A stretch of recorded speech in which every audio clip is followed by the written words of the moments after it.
Bien, esto vamos a comenzar entonces. Voy a compartirle el PowerPoint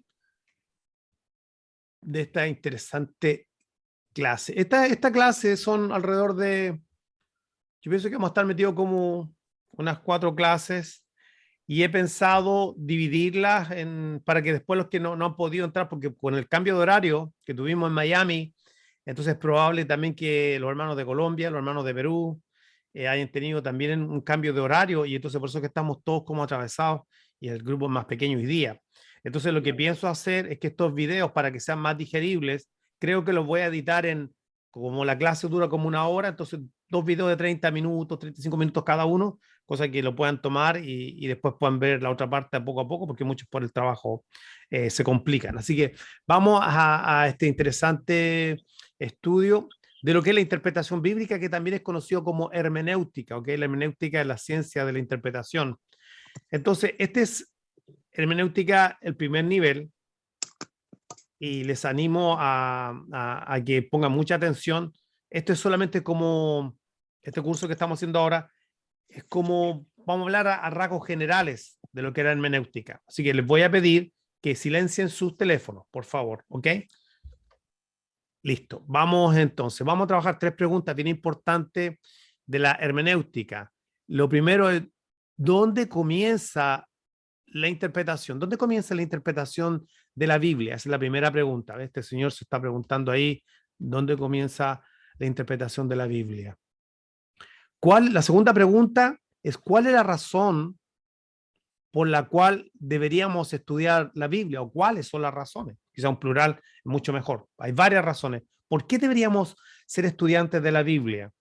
Y la tercera pregunta, ¿qué significa que la Biblia, que la palabra de Dios sea inspirada? Bien importante saber qué significa que la palabra del Señor sea inspirada. Así que vamos a trabajar en la primera pregunta, ¿dónde comienza la interpretación de la Biblia?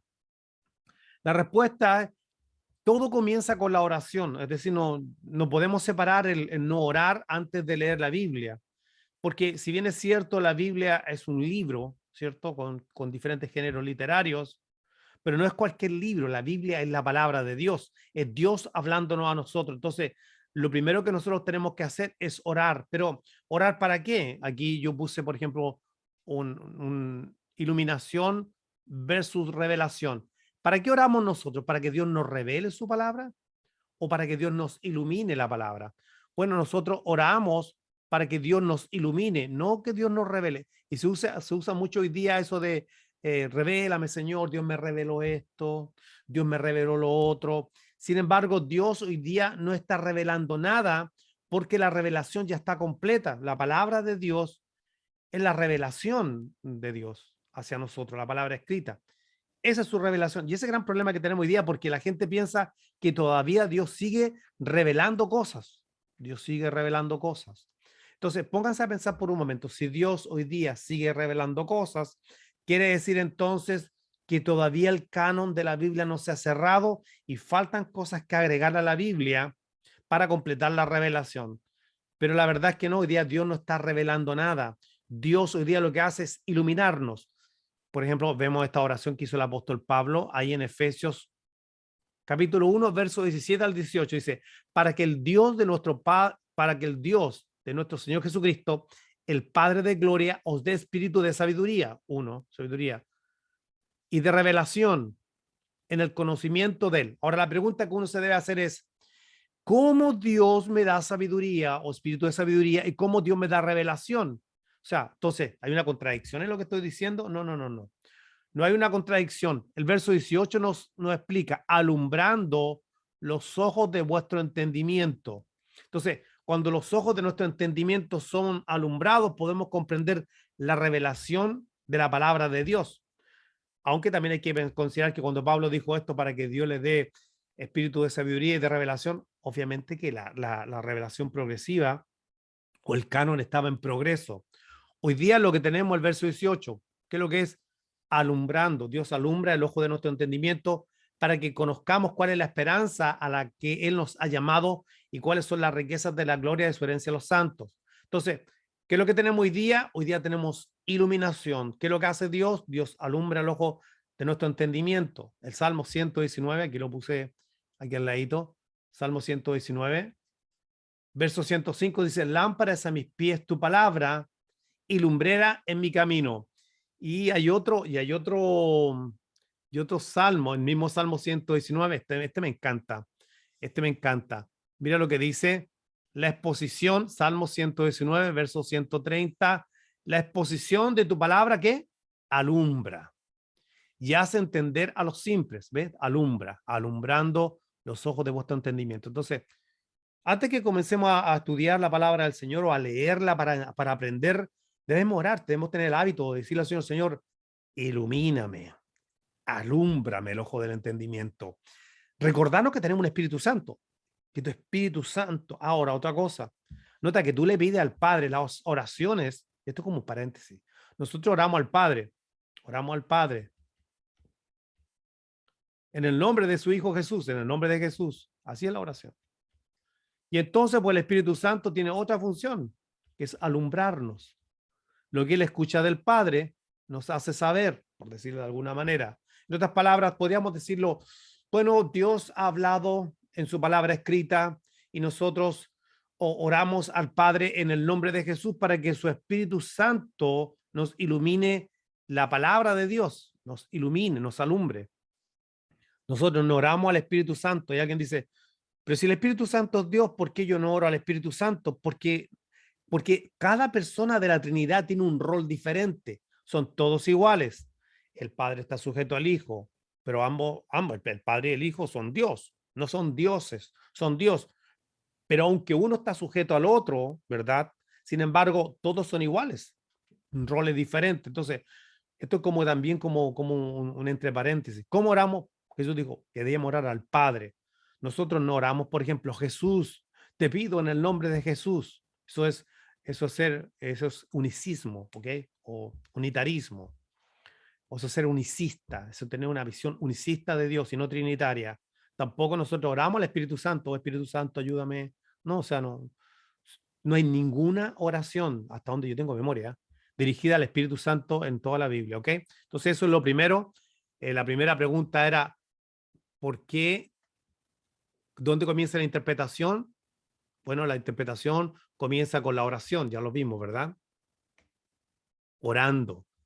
La pregunta número 2, aquí está la respuesta a la pregunta número 2. ¿Cuál es la razón por la cual deberíamos estudiar la Biblia? Como estoy sin mouse, entonces estoy sin el ratón digital, inalámbrico, entonces, para poder usar el micrófono y la tableta. ¿Cuál es la razón por la cual deberíamos estudiar la Biblia? Bueno, número 1, para nuestra santificación. Sí, porque ya oramos, vamos a leer la Biblia, la vamos a estudiar, pero ¿para qué? Para la santificación, dice Juan capítulo 17, verso 17, santifícalos en tu verdad, tu palabra es la verdad. Así que nosotros oramos para eso, o sea, nosotros queremos que Dios nos santifique. Debería motivarnos. Y yo no sé si la experiencia a ustedes le ha pasado, pero cuando leen la Biblia, ¿no sienten que cuando Dios le habla a través de su palabra y se le hace real, pueden comprenderla? ¿Sienten que eso va produciendo algo en ustedes, una vida de cambio? Hay quienes confunden el hecho de que ya somos santos, posicionalmente somos santos, pero también hay una santificación progresiva. Hay una santificación, ¿ok? Progresiva. Le voy a poner una P nomás, porque no me alcanza. Entonces, somos santos. Corintios capítulo 1 dice que son santos, ha llamado a caminar como santos. Entonces, en esta santificación progresiva, el elemento que Dios usa, o sea, la persona del Espíritu Santo, el elemento que Dios va a usar, el Espíritu Santo va a alumbrar, pero ¿qué es lo que va a alumbrar? La palabra. ¿Para qué? Para santificarnos. Primera Tesalonicenses capítulo 4, verso 3 dice que la voluntad de Dios en nuestra santificación, que nos apartemos.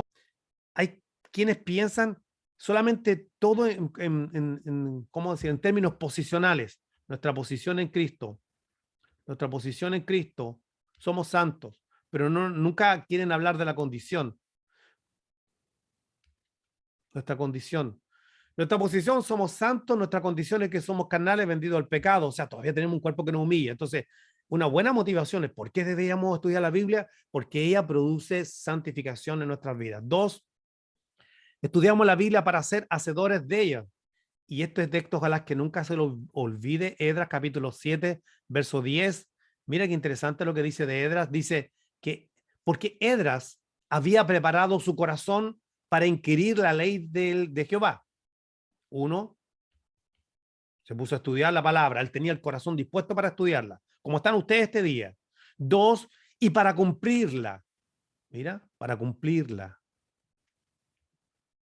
Y para enseñarla en Israel, y para enseñar en Israel sus estatutos y decretos. Entonces, nota una cosa bien importante, que nosotros estudiamos la palabra para hacer, primero la estudiamos, luego somos hacedores y luego la podemos enseñar. Entonces, podemos enseñarla. A mí me llama la atención de pronto cuando uno habla con ciertas personas que tienen un llamado ministerial o que están en el ministerio y tú les preguntas, ¿tú lees la palabra? Y dicen, no, yo no, a mí no, la verdad que no soy un hombre de mucha lectura, pero sienten el llamado pastoral o tú estás leyendo algo que te edifique. No, no, yo no, la verdad que no. Entonces, ¿eres un hombre de oración? No, la verdad que yo no oro mucho, pero sí, yo estoy siempre predicando.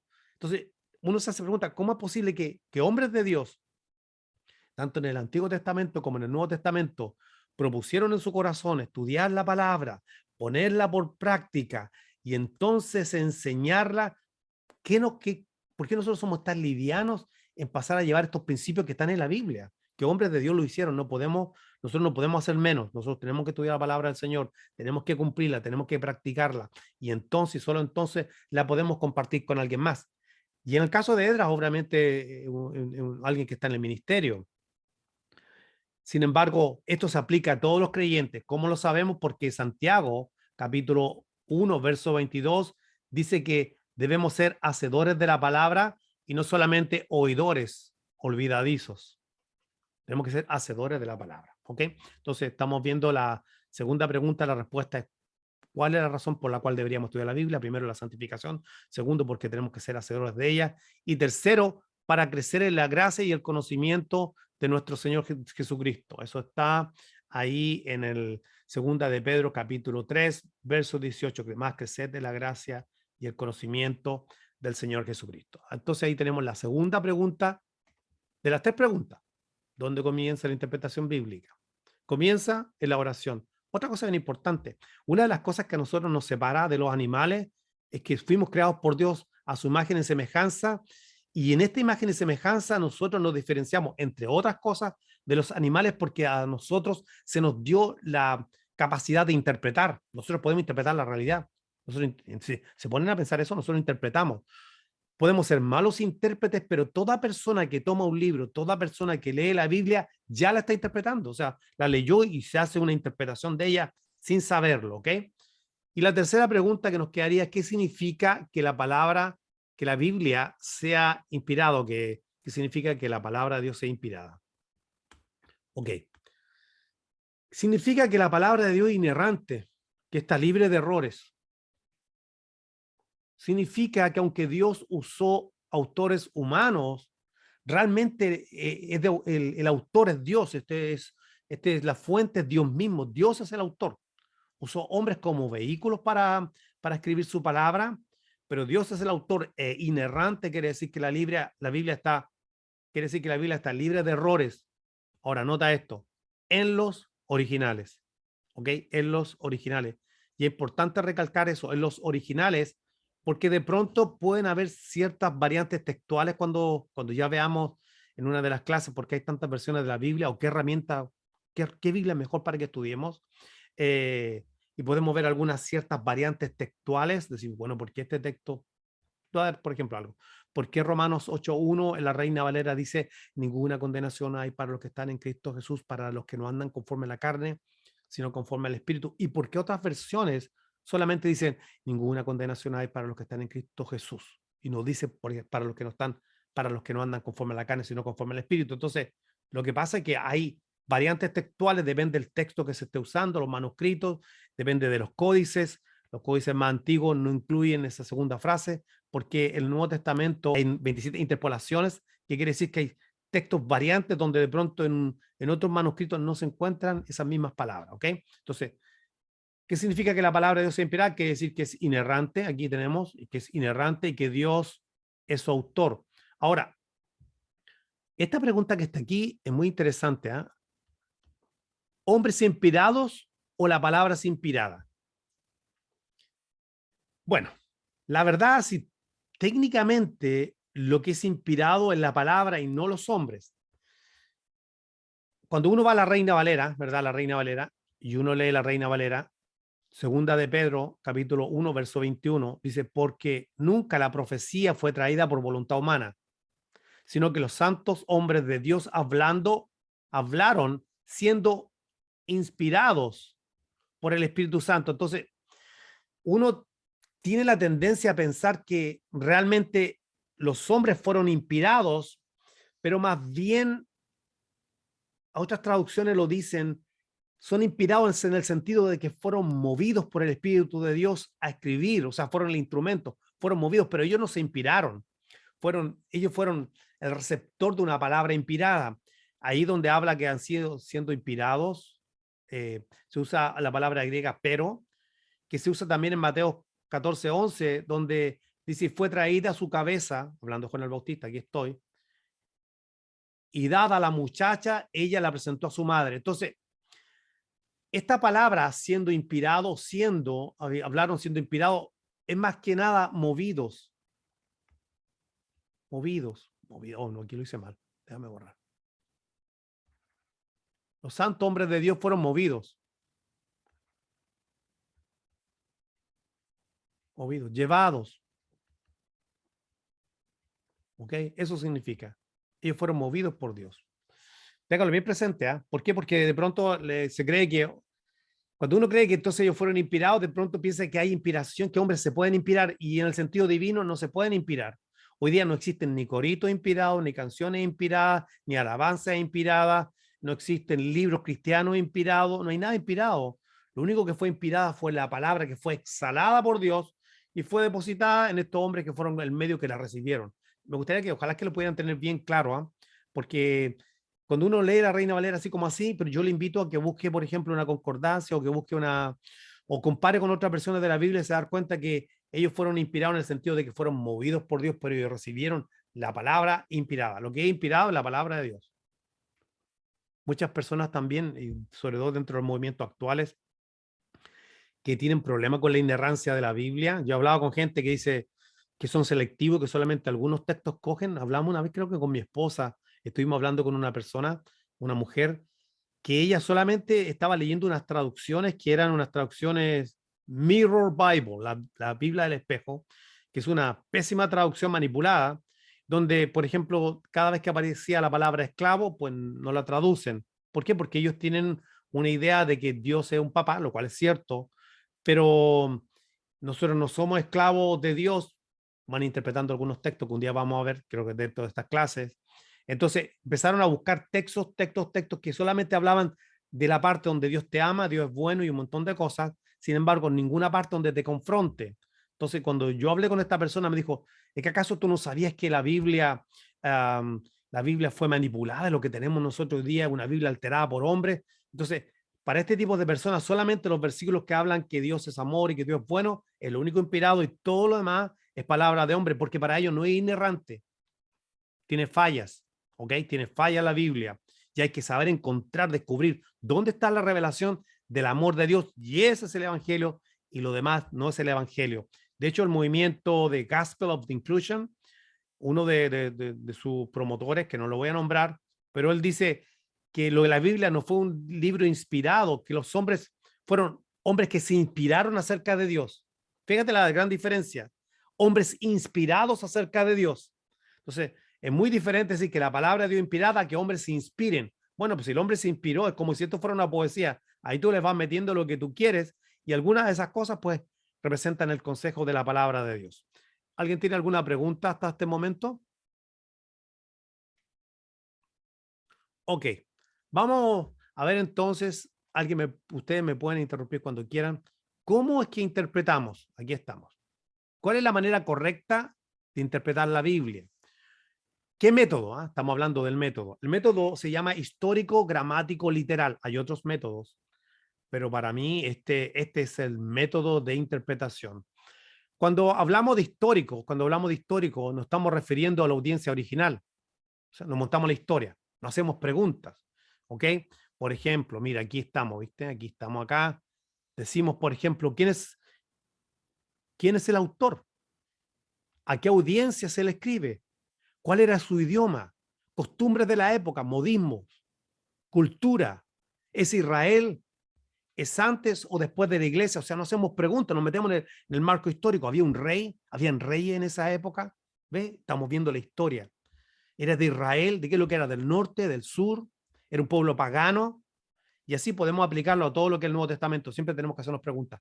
Es respetar el marco histórico. Cuando hablamos de gramático, histórico gramático, quiere decir que vamos a ponerle pila a la morfología, o sea, los idiomas, el verbo, los adjetivos, cuando leemos algo, las conjunciones, mira qué interesante, las conjunciones, porque, por ejemplo, conjunciones, ¿qué es lo que son las conjunciones? Las conjunciones son palabras que unen frases, que unen una cosa con la otra. Y, por ejemplo, aquí está aquí un ejemplo de conjunción: y, ni, que, pero, aunque, más, sin embargo, no obstante, ya, ¿cierto? Bien, ¿por qué? Pues, puesto que, ya que, como, más que, qué sé yo. Entonces, cuando ustedes ven una de estas cosas, ustedes dicen, wow, aquí hay una conjunción y tengo que ponerle atención porque hay algo importante. Le voy a dar un ejemplo de una conjunción en el Nuevo Testamento para que vean cómo ustedes tienen que estar pilas a lo que es la gramática. Aquí estamos. Por ejemplo, Juan, es Santiago, Santiago 1.27, mira, una conjunción, dijimos que una de las conjunciones y, mira, tú te pones a leer Santiago 1.27, la religión pura y sin mácula delante de Dios, el Padre, es esta, dos puntos, aquí te la van a decir, mira, visitar a los huérfanos y a las viudas, mira cómo se unen, en sus tribulaciones y guardarse sin mancha del mundo. ¿Ustedes se dan cuenta cómo uno le va poniendo pila a las palabras y, o cuando la Biblia dice, pero Dios que es rico en misericordia, con su gran amor, ese otro ejemplo, Efesios capítulo 2, verso del 1 al 4. Él os dio vida a vosotros cuando estabais muertos en vuestros delitos y pecados, de los cuales anduviste en otro tiempo siguiendo la corriente de este mundo, el espíritu de la potestad del aire que ahora opera en los hijos de desobediencia. Estoy parafraseando: y eras hijo de ira, igual que los demás, anduvimos en los deseos de la carne, ta, ta, ta, ta, ta. Y después dice, pero, dice el verso 4, Dios que es rico en misericordia. Ese pero es una conjunción. O sea, mira, ¿te fijaste? Está uniendo toda esta idea, pero te está poniendo algo, pero. Entonces, cuando nosotros estudiamos la Biblia, tenemos que estar pilas con las conjunciones, ¿viste? Estamos marcando nuestra Biblia. Mira, hay aquí algo importante. Mira cuántas veces se repite y, cuántas veces se repite y, pero, por tanto, ahora, por tanto, ¿te acuerdas? Esa frase que se usan, por tanto. Ok, entonces ahí tenemos lo que es una conjunción en la Biblia. Y palabras clave. ¿Qué palabra estamos viendo? Por ejemplo, hagamos cuenta que estamos viendo, puedo citar un libro, estamos viendo Efesios. Entonces tú te das cuenta que en el libro de Efesios hay una palabra que te llama la atención. ¿Cuántas veces se repite esa palabra en el libro? ¿Cuántas veces la usa el apóstol Pablo? Por ejemplo, una palabra cualquiera la usa en el capítulo 1. Pero la usa varias veces del capítulo 1, 2, 3, 4, 5, 6. ¿Cuántas veces aparece esa misma palabra en toda la carta? ¿Cuántas veces la usa el apóstol Pablo en todas sus cartas? ¿Cómo la usan, perdón, cómo la usan otros escritores de la Biblia esa palabra y qué sentido le dan? Palabras clave. ¿Cuántas veces se repiten? Entonces, eso mira lo que estamos viendo. Tan simple y tan sencilla esta primera clase, y estamos viendo cómo nosotros vamos a qué es lo que es histórico, qué es lo que es gramático, ¿ok? Y dentro de lo gramático, el tipo de género, el tipo de género. Narrativo, están narrando algo. Narrativo, bueno, ustedes saben, el Pentateuco, van contando la historia, y después de esto pasó esto, y dijo Moisés. El libro de los Hechos, narrativo, mira cómo te está contando la historia. Entonces Pablo, una vez que hizo esto, y entonces hizo lo otro, y llegó a tal lugar, narrativo, ¿ok? Y no necesariamente ser narrativo descriptivo, a veces los autores están escribiendo narrativamente considerando que la audiencia que original que está leyendo conoce aspectos de lo que está hablando. Entonces, muchas veces no nos da mucha información, a veces quisiéramos encontrar mayor información cuando leemos algo narrativo, pero no todo el tiempo lo encontramos. Sapiencial es cuando estamos hablando de libros de sabiduría. Este es un libro de sabiduría, es Eclesiastés, cómo interpreto Eclesiastés. Cómo interpreto Eclesiastés no es como interpreto un evangelio. Es poesía, algo poético. Es evangelio, es apocalíptico. Cuando un ángel dice esto es eso, entonces nos damos cuenta que es de género apocalíptico. Mira qué interesante cómo se nos va ordenando un método, una metodología. Y lo último que podríamos decir es literal. Nosotros, nosotros debemos interpretar literalmente la Biblia. Cuando hablamos de literal no quiere decir que nos vamos a considerar los símbolos, pero los símbolos siempre van a estar sujetos al contexto. Entonces, si encontramos un símbolo, debemos analizar el contexto y someterlo al contexto de lo que está hablando, pero nosotros tenemos que hacer una interpretación literal, que es lo que es una lectura normal del texto. Leemos normalmente, nosotros no hacemos de esto. Mira, aquí voy a dejar ver si puedo cambiar de color, y aquí tengo. Esto es lo contrario de lo que yo estoy hablando. ¿Qué es esto? Alegoría. ¿Qué es una alegoría? Bueno, la alegoría, no sé si alguien entró, pero puede quitar el audio, por favor. No los veo, por eso. A Marcelo está por ahí. David fue al arroyo y cogió 5 piedras. Entonces un predicador dice, este domingo va a predicar y dice, voy a hablar de las 5 piedras de David. Una representa la fe, la otra representa el amor, la otra representa la paz, la otra representa, no sé, la bondad, la otra representa la templanza. A lo mejor lo puede comparar con el fruto del Espíritu. Otro predicador en otra iglesia dice, voy a hablar de las 5 piedras de David. Una representa la oración, otra representa el ayuno, otra el esperar, otra el dar, otra el negarse. Entonces, ¿qué es lo que está pasando? No están interpretando literalmente porque la historia de David no está centrada en que él tomó 5 piedras, porque finalmente lo que pasó que él en el nombre del Señor echó fuera o derribó al gigante. Esa es la historia plena. Dios, él descansó en Dios y en el nombre del Señor fue y mató al gigante. Eso es todo. ¿Ok? Eso es todo bien importante. Entonces, la persona alegórica empieza a tomar como, igual que si fuera una cámara de televisión y tú empiezas a tomar el foco, igual que fuera una cámara de esa de películas, y toma el zoom y tú empiezas a enfocar en un objeto, en algo, y desvía la atención del relato más importante de lo que el Señor te quiere hablar. Entonces, ese es lo contrario de lo que estamos hablando ahora, de interpretar histórico, gramático, literal. Y otra cosa que también es muy peligrosa se llama sensus plenior, y el sensus plenior es cuando tú crees que detrás del texto hay algo escondido que Dios puso escondido y está tan escondido que a ti te lo van a revelar o a alguien se lo van a revelar y aparece y dice, bueno, hermanos, quiero decirle que Dios tenía para estos tiempos un mensaje escondido en este pasaje, porque cuando usted lo lee y lo mira así, simplemente sin, no sé, con la vista espiritual, pero cuando usted tiene revelación de Dios, usted se da cuenta que detrás de este texto había un mensaje que Dios me quería mandar. Y eso no es cierto. Dios usó géneros literarios por esta sencilla razón. ¿Por qué usó tanto géneros literarios? Porque Dios usó todo el lenguaje que el hombre usa, porque Dios se ha querido dar a conocer al hombre. Entonces la lectura es normal. Dios ha usado todo. Mira, dentro de la Biblia tú vas a encontrar incluso hasta sarcasmos. Por ejemplo, en el libro de Job, el Señor le pregunta a Job, ¿dónde estabas tú cuando cuando yo creaba la tierra? ¿Dónde estabas cuando creaba el universo? Que sé yo, esto y lo otro. Y Dios, el mismo Dios, responde y dice, tú lo sabes porque entonces ya habían nacido. Obviamente que Job no había nacido cuando Dios estaba creando los cielos, el universo, las estrellas, todo. No había nacido. Es un sarcasmo y hay varios sarcasmos en la Biblia. Recuerdo haber escuchado a alguien que tomó ese texto, un movimiento pseudo cristiano, y entonces usó ese texto para decir que ya existíamos ante la fundación del mundo. De hecho, los mormones creen eso, que existíamos antes de llegar aquí, y uno de los textos que usan es ese, porque dice que Dios le dijo a Job, no, tú ya existías antes, tú ya estabas cuando yo creaba la tierra. Entonces te das cuenta, el sensus plenior es parecido a la alegoría, pero es pensar que detrás de la Biblia hay algo oculto, es su pila.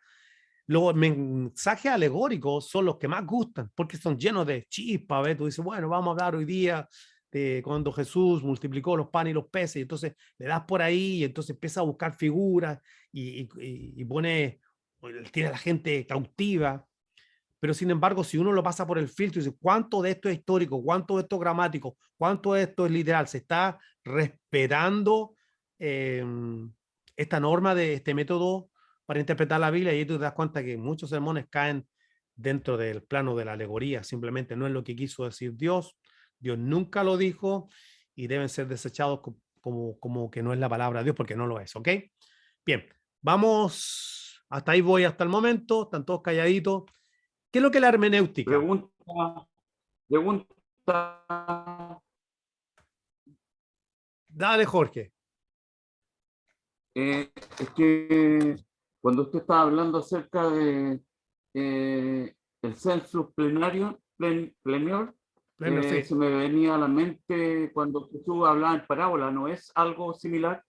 No, no es similar. ¿Por qué razón? Porque cuando tú te das cuenta, primero Jesús explicó por qué habló en parábola. La primera parábola que Jesús habló fue la parábola del sembrador. Y entonces le preguntaron a los discípulos, ¿por qué tú estás hablando en parábolas?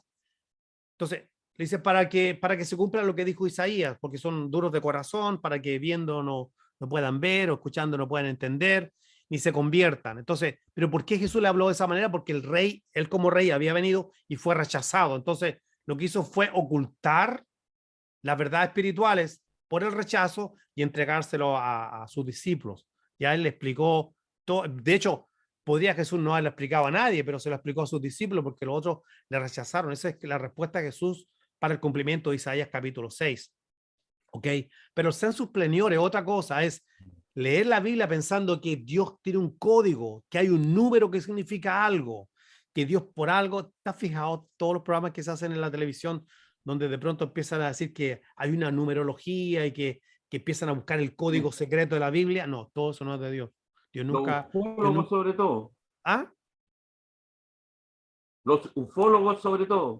Claro, los ufólogos y tal, cuando uno ve en el History Channel y todos esos canales, que cuando uno los ve dicen, vamos a hablar del arca de Noé, pero finalmente te empiezan bien hablando del arca de Noé, pero después cuando te terminan diciendo que no era como la Biblia decía y que hay otros hallazgos diferentes y que habían otros códigos y que eran otras las formas de ser de la gente.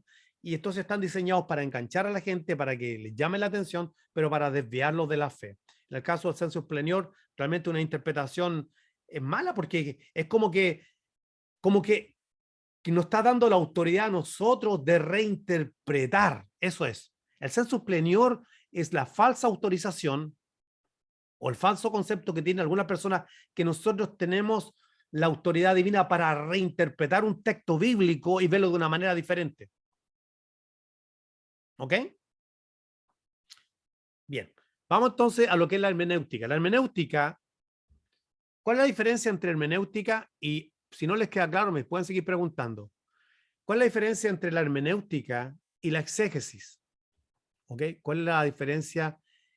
La hermenéutica realmente son los métodos que usamos para estudiar el texto. La hermenéutica es la interpretación. En 1 Corintios capítulo 12, cuando hablamos de hermenéutica, esa es la palabra que se usa en griego. Es simplemente la interpretación, el método que usamos para interpretar. Sin embargo, la exégesis, fíjate, la exégesis, ¿qué es lo que hace? La exégesis interpreta el texto usando las herramientas que le dio la hermenéutica. ¿Viste? Ya vimos la historia que lo escribió, si está en el antiguo pacto, está en el nuevo, si es una carta, si es una epístola, si es el evangelio. Empezamos a ver todas las cositas, ¿ves? El idioma en que fue escrito. Yo y ya voy a hablar un poquito sobre lo que es el idioma, pero quiero hacer un pequeño comentario. Entonces, la exégesis, ¿qué es lo que hace? Saca del texto, toma el texto y extrae. El texto manda. Ya hay una diferencia entre la exégesis y la eisegesis.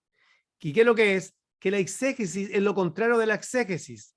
O sea, que son antónimos, que es lo contrario. Cuando alguien usa una eisegesis, él plantea que el intérprete, mira, aquí está, la exégesis plantea la interpretación del texto en función del punto de vista del intérprete. ¿Qué quiere decir? La exégesis, esta que está aquí, que no es lo mismo que exégesis, el intérprete, o sea, eres tú el que queda mirando el texto y dice, bueno, no, yo creo que el texto quiere decir esto. Pero cuando nosotros leemos la Biblia, cuando la estudiamos, cuando la interpretamos, nosotros no creemos nada, nosotros no opinamos nada. O sea, lo que nosotros hacemos es hacer un estudio, tipo Sherlock Holmes, somos detectives, empezamos a ver, investigar el verso, por todas partes tenemos lucha con el verso, empezamos a pensar qué quiso decir el autor, por qué lo dijo, cómo lo vio la audiencia original, qué sé yo, cómo lo interpretaron ellos, cómo lo entendieron cuando el autor lo dijo, cómo lo entendió la audiencia original, ¿verdad? Ahí nos montamos en el tiempo. Pero cuando alguien hace una eisegesis, él dice, bueno, yo creo que es por esto. No, yo creo que no, es que él opina e impone su criterio, ¿ok? Entonces, lo que estamos viendo ahora son herramientas, estamos viendo un nivel básico de hermenéutica, de herramientas que debemos considerar cuando estudiamos la palabra del Señor, ¿amén? Entonces, eso le quería traer como una información de cuando hablamos, cuando le digan, ¿qué es lo que es hermenéutica? No, la hermenéutica es una interpretación. Errores que podemos hacer cuando interpretamos la Biblia. Uno de los errores que uno puede cometer fácil es interpretar antes de observar. Interpretar antes de observar. Ese es un gran error.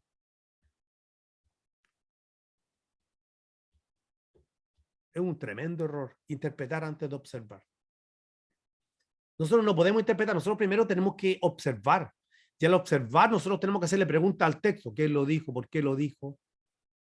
¿Quién más se menciona en la carta? ¿A quién va dirigido? ¿Cómo lo recibieron? ¿Por qué se escribió esto? ¿Por qué la Biblia habla de esclavos? ¿Por qué también el Nuevo Testamento habla de esclavos? ¿Por qué se tradujo como siervo? ¿Es Pablo? ¿Es Pedro? ¿Santiago? ¿Es Jesús hablando? Nosotros vamos a hacerle preguntas. ¿Qué estaban viviendo? ¿Dónde quedaba esta iglesia? ¿Dónde estaba ubicada Éfeso? ¿Dónde estaba Colosa? ¿En qué parte del viaje misionero Pablo fundó tal iglesia? ¿Fundó Colosa? No, no la fundó. ¿Cómo lo sabemos? Porque le escribe a Epafras, el capítulo 1, y le manda saludos y ora por los que nunca han visto su rostro. Entonces, era una iglesia que no conocía al apóstol Pablo en presencia, ni fue fundada por él. Entonces, ahí vamos usando esto. ¿Y por qué tantos argumentos contra los judaizantes? ¿Cuál era el problema que el apóstol Pablo tenía? ¿En qué otra carta más él habla de judaizantes? En Gálatas. ¿Y qué otra carta más también hace una descripción de los judaizantes? Bueno, en Filipenses 3. ¿Por qué? ¿Entienden? Entonces le hacemos pregunta al texto. Otro error que podemos cometer es leer un solo verso. Tú tomas un verso aislado, dices, bueno, Efesios 1 o 3, bendito sea el Dios y el Padre nuestro Señor Jesucristo, que nos bendijo con todas bendiciones espirituales en los lugares celestiales en Cristo Jesús. Lo tomaste, lo sacaste y entonces tú dices, yo estoy bendecido. No es mentira, ¿verdad? Pero ¿en qué sentido? Bueno, espiritual. Sí, pero ¿en qué sentido espiritual? ¿Qué dice el texto más abajo? O sea, ¿cuáles son las bendiciones espirituales que el apóstol Pablo nombra? Entonces, lo mejor, ¿qué es lo que es mejor? Es simplemente leer todo el libro, lee todo el libro, no importa. Si es del Nuevo Testamento, lee todo el libro. Si es del Antiguo Testamento, a lo mejor va a ser más complicado, pero por lo menos lee el capítulo, los dos capítulos anteriores, más o menos ubícate de qué se está tratando, ¿ok? Porque tú no puedes llegar y tomar un texto y lo sacas fuera de contexto. Eso, sacar un texto fuera de contexto, es como que alguien te manda una carta y tú leas la carta y se la muestra a otra persona y esa persona tome una frase de la carta y diga, bueno, mira, y se ponga a disertar. Sí, pero es que esa palabra está dentro de un contexto, que hay un motivo por el cual te la escribieron. Es lo mismo que pasa con la Biblia. Entonces, el segundo error es leer solamente un solo verso. El tercero, estos que son más cabezones, es consultar con un comentario bíblico. O sea, antes de leer, leíste un verso bíblico y te fuiste a un comentario bíblico. Bueno, estoy hablando de un buen comentario bíblico. Entonces lo leíste, entonces dejaste que otro interpretara y no le diste espacio a que Dios te hable, que trate contigo. No le diste espacio a luchar con el verso, no honraste a Dios.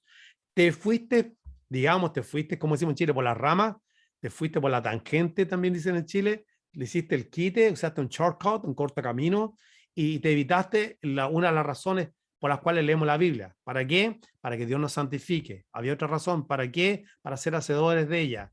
¿Y para qué? Bueno, también para crecer en la gracia y el conocimiento de nuestro Señor Jesucristo. Entonces, no, tú no tienes que leer inmediatamente un texto porque tú debes creer que Dios te quiere hablar a ti. Si tú no eres capaz de creer que Dios te va a hablar a ti, o sea, Entonces tú no entiendes el propósito de la palabra de Dios.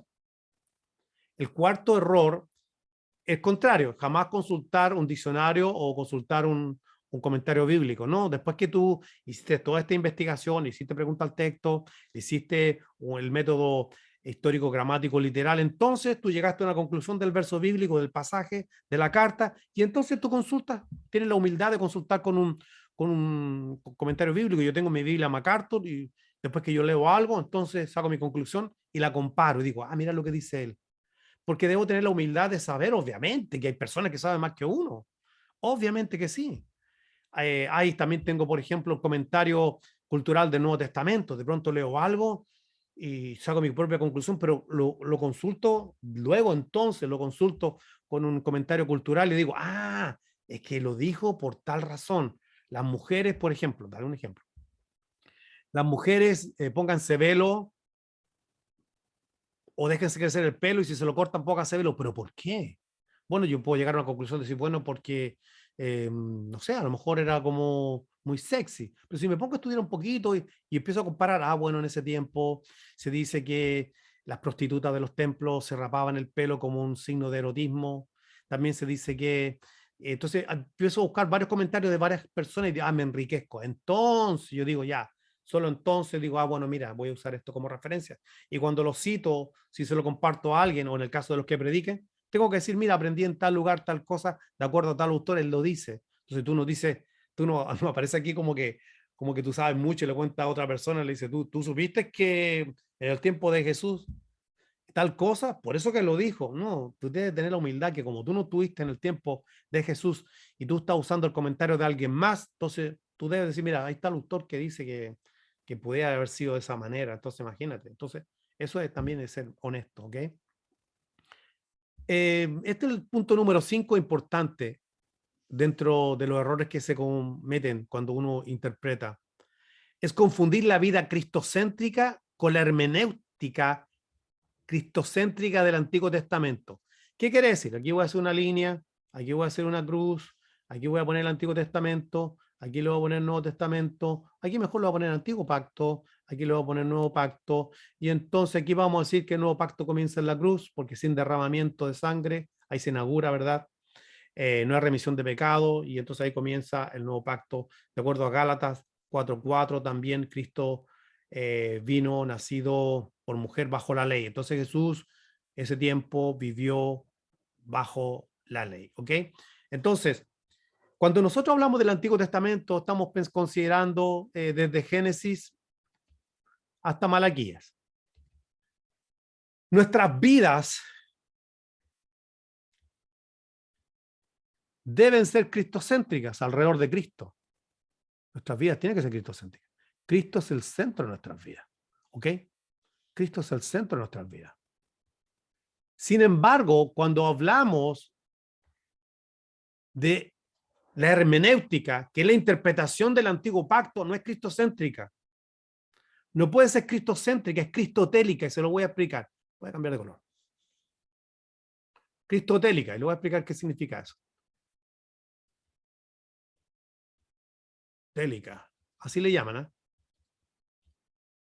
Cristotélica, así le llaman hoy día. Esta es una expresión.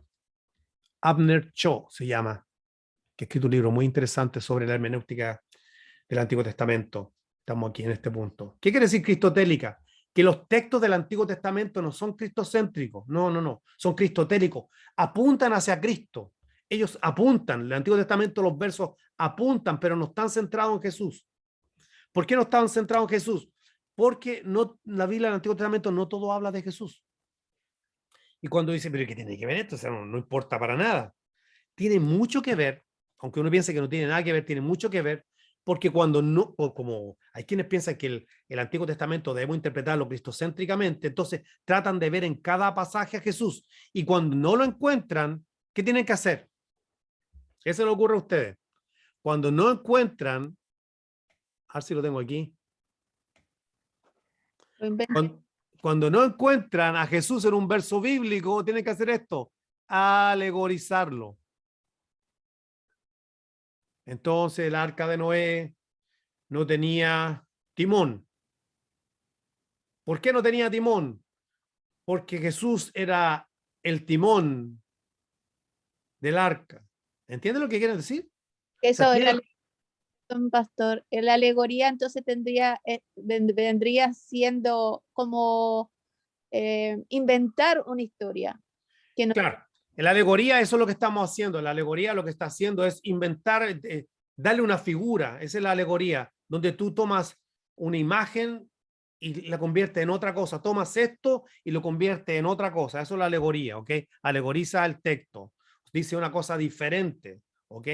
Hace una cosa diferente. Entonces, el Antiguo Testamento, por eso muchas personas toman el Antiguo Testamento confundiendo la vida cristocéntrica con la interpretación cristocéntrica y tienen que meter a Jesús en todos los pasajes, pero no todos los textos hablan de Jesús, porque en el Antiguo Testamento no se olviden que tenemos un Dios trino.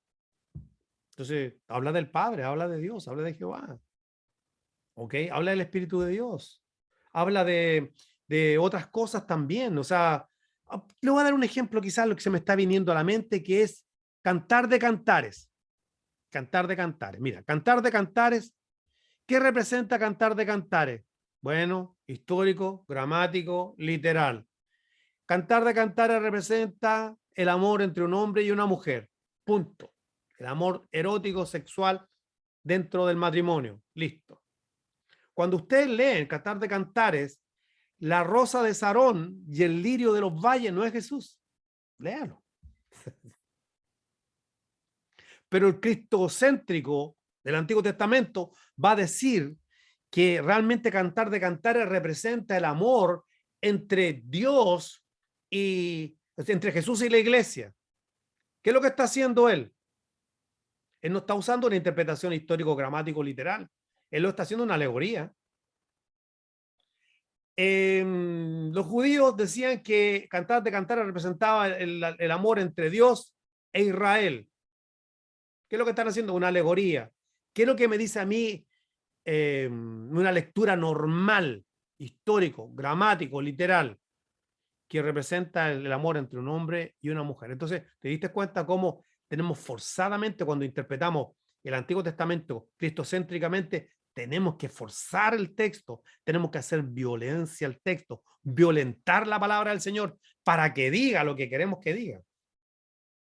Hasta el momento, ¿habrán preguntas? Ok. Bien, vamos entonces, errores antes de interpretar. Vamos entonces los errores que tenemos cuando se interpreta. Bueno, pues interpretar antes de observar. No hacerle pregunta al texto. Yo aquí puse pregunta al texto, pero es no hacerle pregunta, es un error, no preguntarle al texto. Leer solamente el verso, consultar inmediatamente un comentario bíblico, jamás consultar un diccionario o comentario bíblico, confundir la vida cristocéntrica con la hermenéutica cristocéntrica del Antiguo Testamento. Y el último es castellanizar. Le digo castellanizar, me parece que hay un instituto bíblico, Perea, en España, y ellos usan esta palabra castellanizar, pero se lo voy a explicar cuando digo castellanizar. Es cuando tomamos, por ejemplo, nosotros vamos a estudiar la palabra del Señor, y también le sirve para los que predican. Entonces encontramos una palabra, y entonces decimos, por ejemplo, bueno, aquí aparece la palabra eh, arduamente. Entonces dice el predicador, bueno, según la RAE, la Real Academia Española, la palabra arduamente proviene de tal palabra que significa eso. Nosotros no podemos hacer eso. ¿Por qué razón? Porque la Biblia no fue escrita, el Nuevo Testamento, en español. El Nuevo Testamento fue escrito en griego. Y si es del Antiguo Testamento, fue escrito en hebreo y en arameo. Entonces, lo que sucede es que estamos haciendo algo equivocado, porque nosotros lo que tenemos hoy día, nuestras traducciones, son equivalencias. Equivalencias. Equivalencias. ¿Qué quiere decir equivalencia? Las traducciones. Que se ha tratado de encontrar las palabras que refleje lo más exacto lo que el texto dice. Está la equivalencia formal, y la equivalencia dinámica. La formal traduce literal, la dinámica le trata de dar sentido, pero no dejan de ser equivalencias. Entonces, hay palabras que, por ejemplo, el griego koine es una lengua muerta, no existe. No existe. El griego de hoy día no es el griego que se hablaba en el tiempo de los apóstoles, para nada. Entonces, no podemos nosotros decir, bueno, el diccionario dice, lo mejor que sería es buscar la palabra. Hay tantas aplicaciones gratis hoy día que tú puedes buscar para tu teléfono, donde concordancias o interlineales, y entonces aparece la palabra, pum, la pinchas y te va al diccionario Strong y te dice, bueno, esta palabra significa tal cosa y fue usada en tantos versículos bíblicos de esta manera, de esta otra manera y de esta otra manera. Entonces, eso es lo mejor que podemos hacer. Es un error decir eso, porque entonces no le vamos a dar el sentido de lo que el autor quiso decir. Y otra cosa más importante que hay que aprender dentro de los idiomas, yo no soy un experto en idiomas, por favor, no quiero que ustedes se lleven la impresión que estoy tratando de impresionarlo, pero por ejemplo, el hebreo no tiene tiempo pasado en verbo, ni futuro, solamente presente. Y entonces, ¿cómo traducen? Bueno, el contexto obliga a los autores o a los traductores bueno, por esta palabra, entonces este verbo debe estar en tal tiempo, pero el hebreo no lo tiene. Y el griego tiene cosas bien interesantes porque, por ejemplo, una palabra en un contexto puede significar algo y en otra puede significar otra cosa. Por ejemplo, Romanos capítulo 1, ¿cierto? Verso 16, el evangelio, no me avergüenzo del evangelio porque es poder para salvación, salvación, ¿ok? Salvación. Entonces, Romanos capítulo 1, verso 16 dice, no me avergüenzo del evangelio porque es poder para salvación, ¿ok? Entonces, cuando la gente no entiende que de acuerdo al contexto es como yo voy a traducir, de pronto la gente dice, o algunas personas dicen, bueno, hermano, no me avergüenzo del evangelio porque es poder para salvación, es poder para liberación, es poder para sanidad. No. El contexto me está hablando de salvación y solamente significa salvación en este contexto. Y cuando se usa en otro contexto y está hablando de sanidad, solamente significa sanidad, pero no significa 10 cosas. ¿Entiendes lo que estoy diciendo? No sé.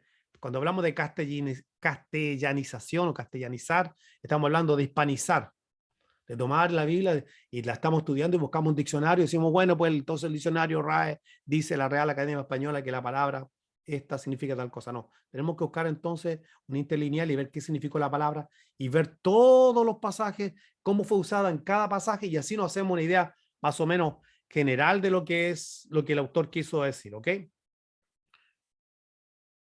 Vamos. 4 cosas a considerar. Estas 4 cosas le va a servir. Número 1, cuando estamos estudiando la palabra del Señor, mira, el autor y la audiencia original. ¿Quién era el autor? ¿Quién escribió? ¿Quién era la audiencia original? ¿Cómo lo entendieron?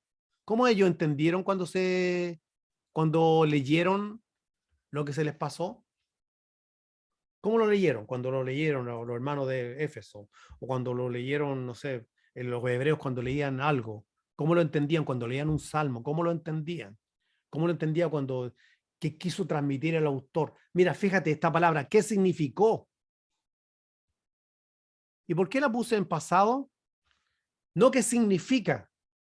Te lo voy a explicar. Cuando tú lees la Biblia y la estás estudiando y la quieres interpretar, no tienes que decir qué significa, sino qué significó, porque te montaste a la audiencia original. A ver, lo pone la audiencia. ¿Viste? Te montaste a la audiencia. ¿Qué significó? No qué significa. No. ¿Qué significó? Siempre hazte la pregunta. El autor y la audiencia original, ¿qué significó para ellos? ¿Eh? ¿Cómo lo entendieron estas personas? ¿Qué quiso decir? La segunda pregunta, ¿qué implicaciones tiene para nosotros la audiencia contemporánea? Ahora diferente. Porque ¿cómo lo entendieron ellos? Bueno, lo entendieron de esta manera. ¿Y qué implicaciones tiene? No qué aplicación, sino qué implicaciones. Lo enseña bien, creo que John MacArthur lo explica de esa manera. Dice, la mejor manera de hablar de implicaciones, porque así hablamos a rasgos generales, cómo implica como iglesia.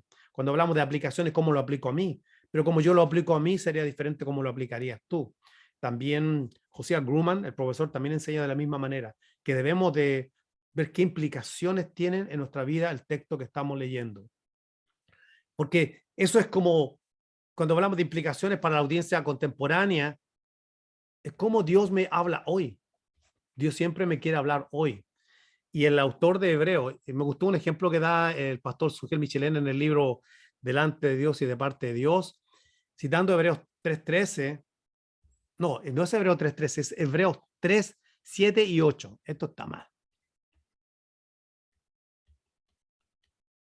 Dice, por lo cual, como dice el Espíritu Santo, si oyereis hoy su voz, no endurezcáis vuestros corazones como en la provocación en el día de la tentación en el desierto. Esto fue escrito hace 2000 años atrás. 2000 años atrás. Hace 2000 años atrás. Esto que está aquí. Hoy, el autor de Hebreo dijo, hoy.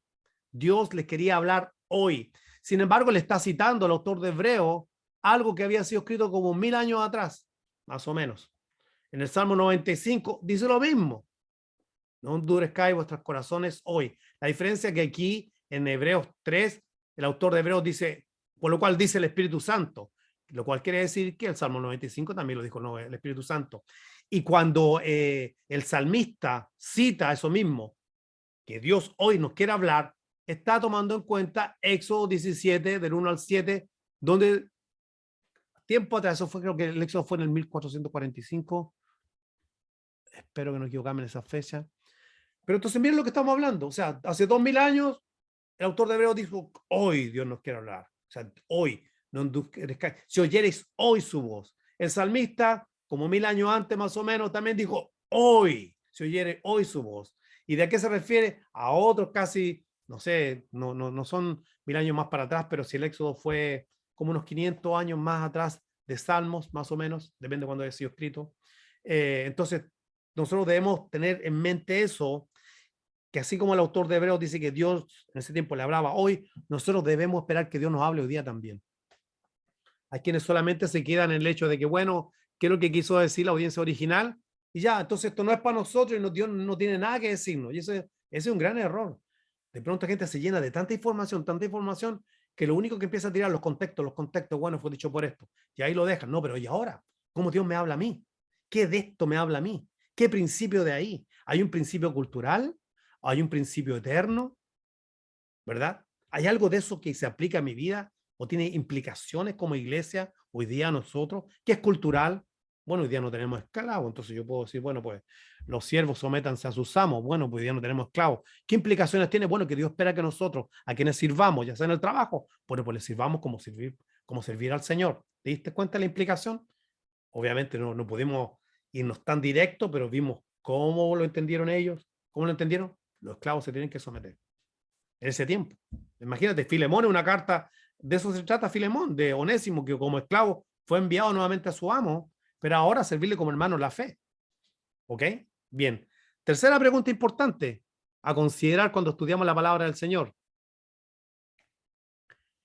¿Qué no quiere decir el texto? ¿Qué no quiere decir el texto? ¿Ok?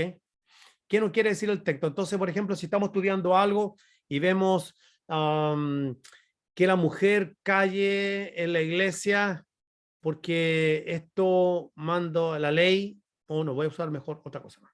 Bueno, eso mismo ya.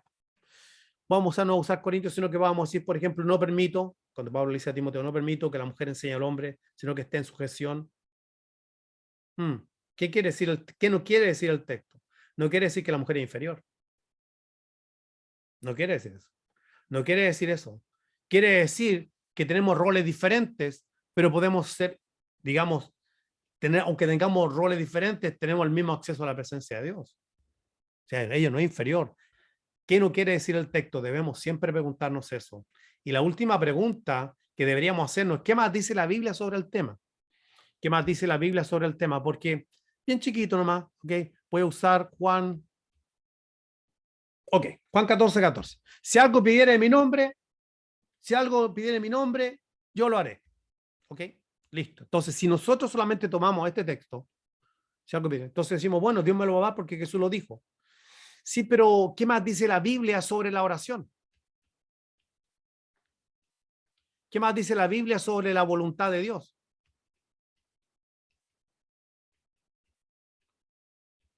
Bueno, sobre la oración podemos decir, por ejemplo, vamos a Primera de Juan, vamos a Romanos 8, Y vamos a decir que primera Juan dice que si pedimos alguna cosa conforme a su voluntad, Él nos oye. Y si sabemos que Él nos oye, obviamente de acuerdo a su voluntad, sabemos que tenemos las peticiones que le hayamos hecho. Entonces tenemos que decir que cualquier cosa que pidiéramos al Padre, pero Juan dice, el mismo Juan que escribió Juan 14:14, también escribió que si es que pedimos conforme a su voluntad, nos oye.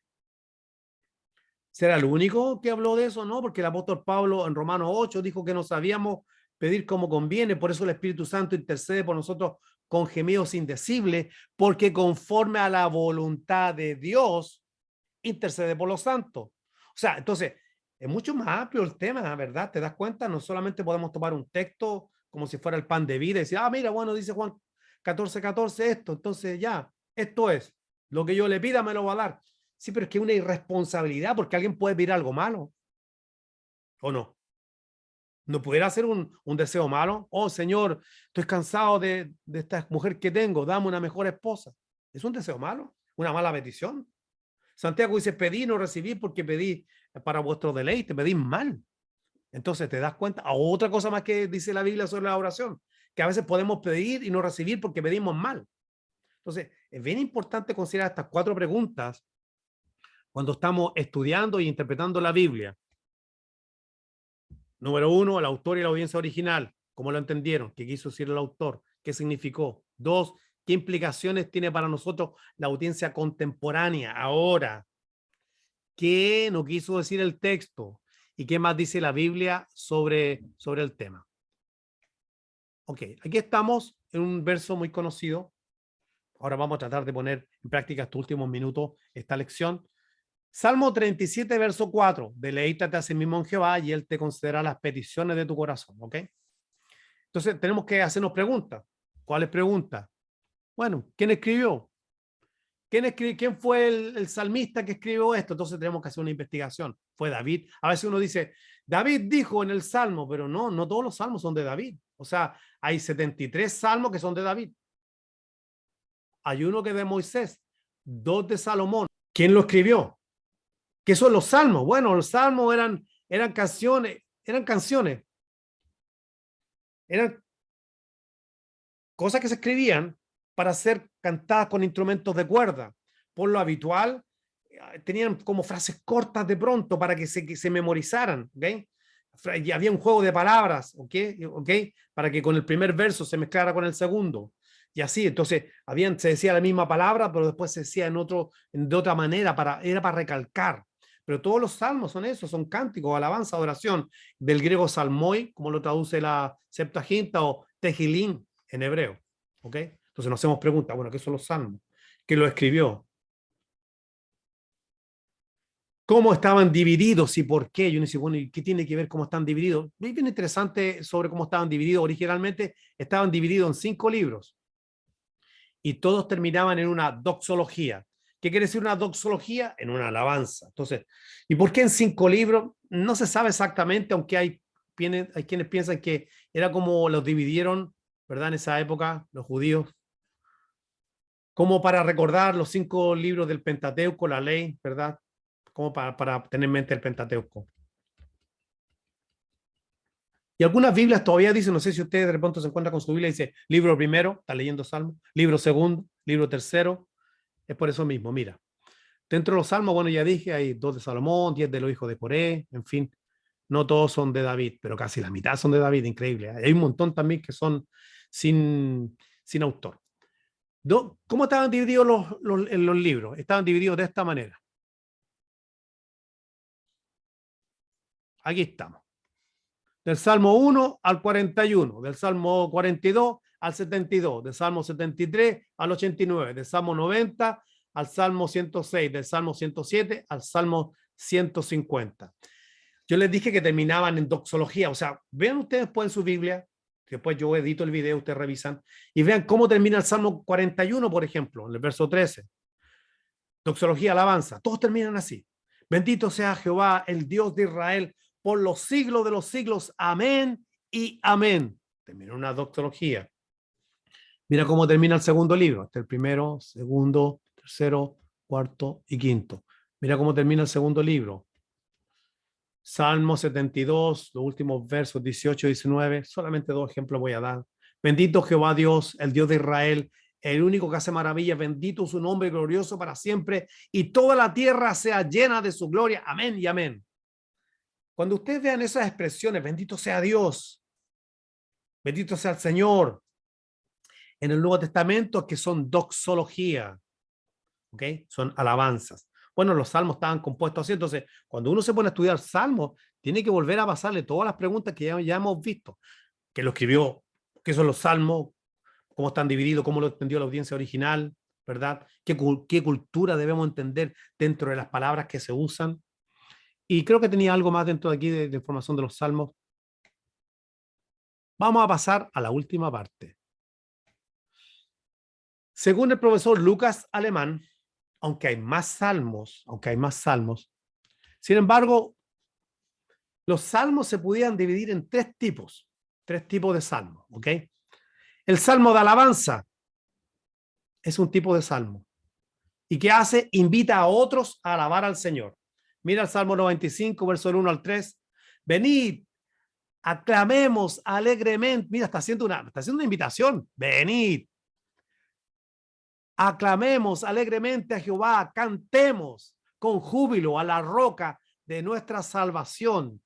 Lleguemos ante su presencia con alabanza, aclamémosle con cántico, porque Jehová es Dios grande y Rey grande sobre todos los dioses. Entonces, el cántico de alabanza lo que tiene es que invita a otros a alabar a Dios. ¿Ok? Segundo, el otro tipo de salmos de lamento.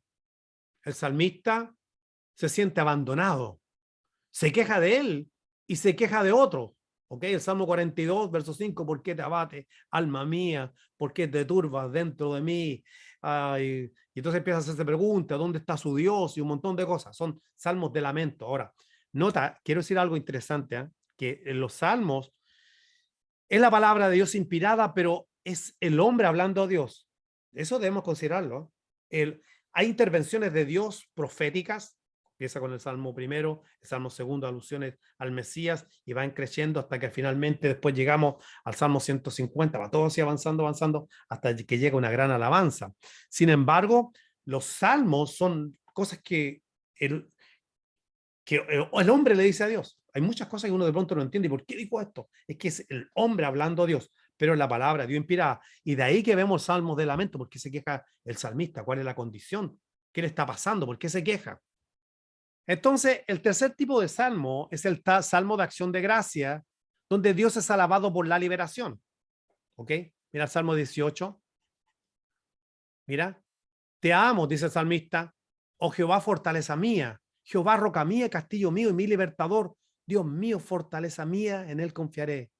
Mi escudo y la fuerza de mi salvación, mi alto refugio. Invocaré a Jehová, quien es digno de ser alabado, y seré salvo de mi enemigo. Está cantando acción de gracia porque fue liberado. Cuando uno lo compara con 2 Samuel, capítulo 22, mira lo que dice. El teólogo le puso cántico de liberación de David. Eso es del teólogo. Y habló David a Jehová las palabras de este cántico. ¿Se recuerdan que le dije que los salmos son los hombres hablando a Dios? ¿Sí o lo que sí? El día que Jehová lo había librado de mano de todos sus enemigos y de la mano de Saúl. Míralo. Oh. Ok, y de la mano de Saúl. Y dijo, Jehová es mi roca, mi fortaleza y mi libertador. Dios mío, fortaleza mía, en él confiaré. Mi escudo y el fuerte de mi salvación, mi alto refugio, salvador mío. De violencia me libraste. El mismo salmo. Esos son los tres tipos de salmos. Entonces, yo le estoy hablando de que cuando uno estudia, tiene que considerar, hicimos una pequeña pasadita sobre los salmos, de qué estamos hablando. O sea, no podemos ser irresponsables y no estudiar. Bueno, ¿por qué dice, deleítate a sí mismo en el Señor y Él te concederá las peticiones de tu corazón? Y nos metimos a ver qué son los salmos. Eso es lo que todo estudiante debe hacer. Y me gustaría que la próxima semana analizáramos este Salmos 37, verso 4, pero vamos a poner en práctica todos estos principios que hemos hecho hoy día, porque yo creo que van a ser de gran bendición para sus vidas. Eso es la primera clase que estamos teniendo. Voy a editar este video y lo voy a hacer como partido en dos, dividido en dos segmentos, por si lo estudian después, para que sea más digerible, ¿ok? Es probable que lo haga, todo depende del tiempo que tenga. Ahí estamos. Perfecto. Les dejo para que me puedan hacer preguntas. ¿Qué tal? ¿Cómo estás? Soy Andrés Neira, fundador del canal del Evangelio, donde aprendes y compartes, y también fundador de Soli Deo Gloria International, que es un ministerio de enseñanza. Si te interesan los temas de escatología, del arrebatamiento de la iglesia, qué es lo que es la gran tribulación, qué es lo que es el anticristo, quién es una persona, es un sistema, qué es lo que es la batalla de Armagedón, hay un milenio literal, ¿cuál es la diferencia entre Israel y la iglesia? Bueno, tenemos un curso diseñado de 7 lecciones donde tú también lo puedes tomar. Así que si tú quieres mayor información, tenemos una página en Patreon donde estamos bajo el nombre de Soli Deo Gloria International, y apoyándonos tú puedes tener acceso a este curso de 7 lecciones. Como opción, tú también puedes participar en preguntas que te podemos mandar en formato digital a tu teléfono o simplemente en formato PDF para que tú las respondas después de cada lección.